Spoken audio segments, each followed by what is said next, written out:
आप देख रहे हैं द कंटाप और मैं हूं आपके साथ तरन्नुम अली। दिल्ली की सर्दियों से दुनिया वाकिफ है, लेकिन इस बार दिल्ली की सर्दियों को चुनावी गर्मी ने गर्म कर रखा है। दिल्ली के दंगल में हर पार्टी अपनी अपनी जीत का दावा करने में लगी हुई है।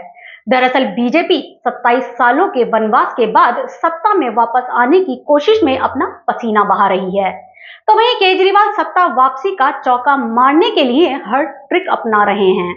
लेकिन कांग्रेस के हाथों ने केजरीवाल की झाड़ू को अपनी मुट्ठी में कस लिया है, जिससे दिल्ली का दंगल ट्रायंगल में फंस कर रह गया है। मतलब बीजेपी और केजरीवाल की इस जंग में कांग्रेस के हाथ ने सत्ता की धार का रुख मोड़ दिया है। ऐसा माना जाता है कि दिल्ली की तस्वीर बदलने वाली शीला दीक्षित के बाद से कांग्रेस अब पहली बार दिल्ली में इतनी मजबूती से चुनाव लड़ रही है। दिल्ली के इस त्रिकोणीय मुकाबले में मुस्लिम वोटर्स जीत का इक्का बन गए हैं, जो केजरीवाल के लिए काफी मुश्किलें पैदा कर सकते हैं, और बीजेपी इसे अवसर बनाकर भुनाने में जुटी हुई है। बात अगर मुस्लिम वोटर्स की करें तो दिल्ली में 21.6 लाख मुस्लिम वोटर्स हैं। आबादी का 12.9% हिस्सा मुस्लिम वोटर्स का है, तो वहीं 12 सीटों पर 20 से ज्यादा मुस्लिम वोटर्स हैं। तो वहीं 6 सीटों पर मुस्लिम समुदाय गेम चेंजर साबित हो सकता है। दिल्ली विधानसभा में 70 सीटें हैं और इनमें से 12 सीटों पर मुसलमानों का बोलबाला है। मतलब इन 12 सीटों पर मुस्लिम वोटर्स निर्णायक भूमिका में हैं। इसके अलावा इनमें 6 सीटें ऐसी हैं जहां पर मुस्लिम मतदाता 35% से ज्यादा हैं। आपको बता दें कि इन इलाकों में कितने फीसदी मुसलमान मतदाता हैं। सीलमपुर 50%, मटिया महल 48%, ओखला 43%, बल्लीमारान 38%, मुस्तफाबाद 36%, बाबरपुर 34%, सीमापुरी 25%, गांधीनगर 22%, चांदनी चौक 20%, सदर बाजार 20%, विकासपुरी 20%, करावल नगर 20%। तो वहीं मुस्लिम वोटर्स की तादाद को कांग्रेस बखूबी जानती है। यही वजह है कि राहुल गांधी ने दिल्ली में अपने प्रचार की शुरुआत ही सीलमपुर में मुस्लिम वोटर्स करीब 50% के आसपास हैं, तो वहीं केजरीवाल भी मुसलमानों के पीछे पीछे दौड़ रहे हैं। यही वजह है कि आम आदमी पार्टी भी मुस्लिम को लुभाने में लगी हुई है। ऐसे में आपको बताते हैं कि किस पार्टी ने कितने मुस्लिम कैंडिडेट्स पर भरोसा किया है।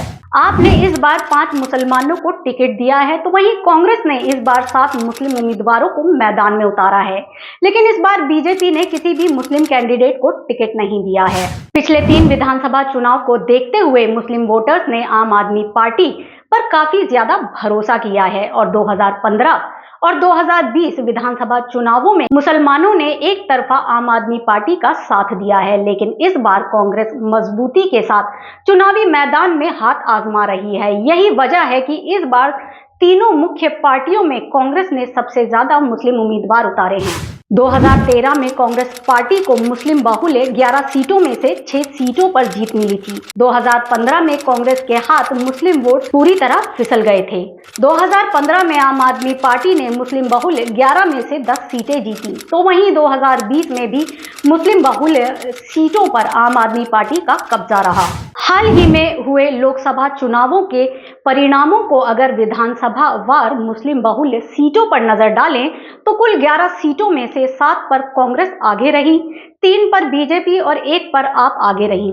आपको इसी बात का डर है कि कहीं इन मुस्लिम सीटों पर कांग्रेस उसका खेल ना बिगाड़ दे, क्योंकि हाल ही में हुई लोकसभा चुनावों में मुस्लिम मतदाताओं ने बड़े स्तर पर कांग्रेस और उसके अन्य सहयोगियों को वोट किया था।